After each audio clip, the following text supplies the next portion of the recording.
Hi all. ഇന്ന് നമ്മൾ വ്യത്യസ്തമായിട്ടുള്ളൊരു ജ്യൂസാട്ടോ പരിചയപ്പെടാൻ പോകുന്നത്. ഞങ്ങളുടെ നാട്ടിൽ അധികം സുലഭമല്ലാത്ത ഒരു ഐറ്റമാണിത്. ഞങ്ങളുടെ നാട്ടിൽ ഇതിനെ കശുമാമ്പഴം എന്നാണ് പറയുന്നത്.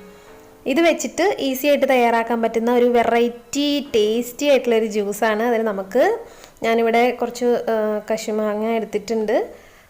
4 എണ്ണമാണ് കേട്ടോ. 2 ഗ്ലാസ്സിനുള്ളതാണ് ഞാൻ പ്രിപ്പയർ ചെയ്യുന്നത്. അപ്പോൾ 4 എണ്ണം എടുത്തിട്ടുണ്ട്. ചെറിയ മാമ്പഴമാണ്. അതിൻ്റെ രണ്ടായിട്ട് കട്ട് ചെയ്തിട്ട് 2 സൈഡും വൃത്തിയായിട്ട് കട്ട് ചെയ്ത് കളഞ്ഞ് നടുക്കുള്ള പോർഷൻ മാത്രമാണ് എടുത്തിട്ടുള്ളൂ.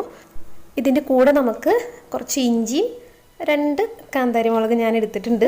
ആവശ്യത്തിന് പഞ്ചസാര, ഞാൻ 5 സ്പൂൺ പഞ്ചസാര കേട്ടോ ചേർത്തിട്ടുള്ളത്. പിന്നെ നമുക്ക് കശുമാമ്പഴം കൂടി ചേർത്ത് കൊടുക്കാം. അതിനുശേഷം ഒരു 1/4 ഗ്ലാസ് വെള്ളം കൂടി ഞാൻ ചേർത്ത് കൊടുക്കുന്നുണ്ട് കേട്ടോ. ഇത്രയും കൂടി നന്നായിട്ട് മിക്സ് ചെയ്തെടുത്ത് കഴിഞ്ഞാൽ നമ്മളുടെ ജ്യൂസ് റെഡിയായി.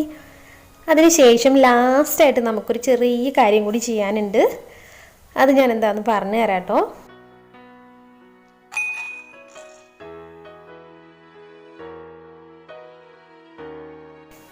ഇനി നമ്മളുടെ ലാസ്റ്റ് ഐറ്റം ചേർത്ത് കൊടുക്കാൻ പോവാണ്.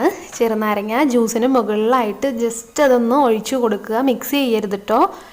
അത് ചേർത്ത് കഴിഞ്ഞാൽ നമുക്ക് ഡയറക്റ്റ് കുടിക്കാവുന്നതാണ്. അടിപൊളി വെറൈറ്റി ആയിട്ടുള്ള ടേസ്റ്റി ആയിട്ടുള്ളൊരു ജ്യൂസാണ്. കശുമാമ്പഴം നിങ്ങളുടെ വീട്ടിലുണ്ടെങ്കിലോ അല്ലെങ്കിൽ അടുത്ത് എവിടെയെങ്കിലും ഉണ്ടെങ്കിൽ നിങ്ങൾ തീർച്ചയായിട്ടും ഇത് ഈ രീതിയിലൊന്ന് ട്രൈ ചെയ്ത് നോക്കുക. എല്ലാവർക്കും ഇഷ്ടപ്പെടും. ഇന്നത്തെ വീഡിയോ നിങ്ങൾക്ക് എല്ലാവർക്കും ഇഷ്ടമായെന്ന് വിചാരിക്കുന്നു. ഇഷ്ടമായെങ്കിൽ ലൈക്ക്, ഷെയർ ആൻഡ് സബ്സ്ക്രൈബ്.